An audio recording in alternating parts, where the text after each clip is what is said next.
ക്രിസ്തുവിൽ ഏറ്റവും സ്നേഹം നിറഞ്ഞവരെ, വചന യാത്രയിലേക്ക് സ്വാഗതം.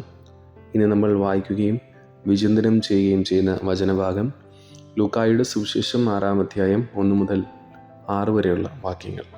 ഞാൻ മനസ്സിലാക്കിയതനുസരിച്ച് തനിച്ചായിരിക്കുന്നതിൻ്റെ ദൈവശാസ്ത്രം ആദ്യമായിട്ട് പഠിപ്പിക്കുന്ന ക്രിസ്തുവായിരിക്കും.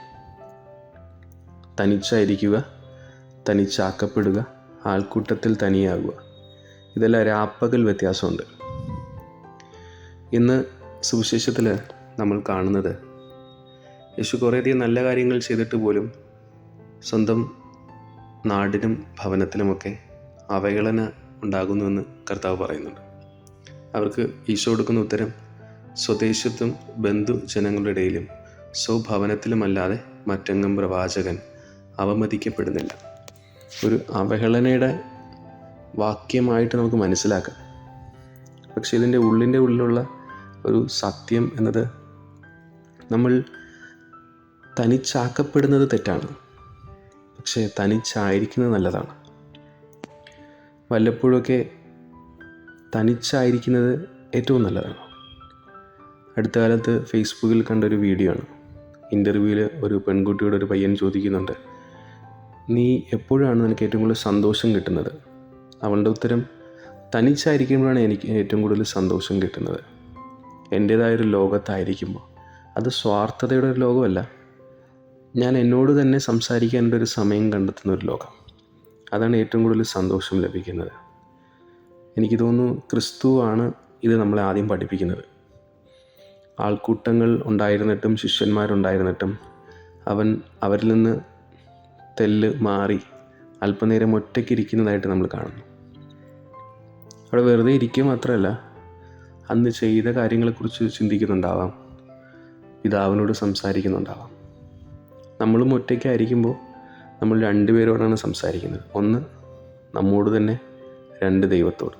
ഈ തനിച്ചായിരിക്കുമ്പോൾ നമുക്ക് കുറേ അധികം റിഫ്ലക്റ്റ് ചെയ്യാനായിട്ട് സാധിക്കും. ദുഃഖങ്ങളായാലും സങ്കടങ്ങളായാലും സന്തോഷങ്ങളായാലും ഒക്കെ ഈ തനിച്ചായിരിക്കുമ്പോൾ കിട്ടുന്ന ഒരു അനുഭവം അത് വേറെയാണ്. പല ആവർത്തി കണ്ട ഒരു ചിത്രമാണ് ഗപ്പി. പക്ഷേ എങ്കിലും ഈ അടുത്ത ദിവസങ്ങളത് കണ്ടപ്പോൾ കുറച്ചുകൂടെ സൗന്ദര്യമുള്ളതായിട്ട് തോന്നി. അതിലെ ഗാനങ്ങളൊക്കെ ഇന്ന് സുവിശേഷവുമായിട്ട് ബന്ധപ്പെട്ട് പോകുന്നതാണോ എന്ന് തോന്നി. അതിൽ 4 വരി വളരെ മനോഹരമാണ്. തനിയേ മിഴികൾ തുളുമ്പിയോ, വെറുതെ മൊഴികൾ വിതുമ്പിയോ, മഞ്ഞേറും വിണ്ണോരം മഴമായും പോലെ, കുഞ്ഞോമൽ കണ്ണോരം കണ്ണീരും മായേണം.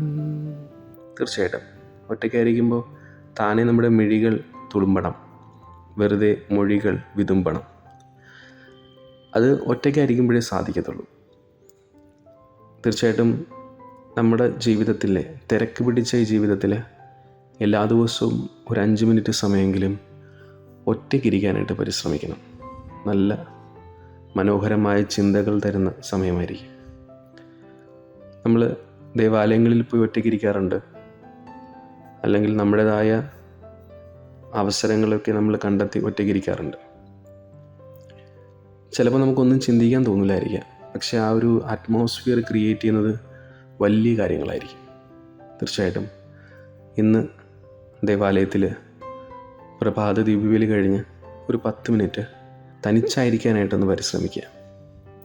ആർഭാടങ്ങളും ആൾക്കൂട്ടങ്ങളും അഹങ്കാരം ഒന്നുമില്ലാതെ നിഷ്കളങ്കതയോടെ അവൻ്റെ മുൻപിൽ കുറച്ചു നേരം ഇരുന്ന് എന്നെക്കുറിച്ച് ചിന്തിക്കാൻ, കർത്താവിനെക്കുറിച്ച് ചിന്തിക്കാൻ, പരസ്പരം ഒന്ന് സംസാരിക്കാനായിട്ടൊന്ന് സമയം കണ്ടെത്താം. തീർച്ചയായിട്ടും അത് വലിയ ഒരു അനുഭവമായിരിക്കും. ദൈവം നമ്മളെല്ലാവരെയും സമൃദ്ധമായി അനുഗ്രഹിക്കട്ടെ.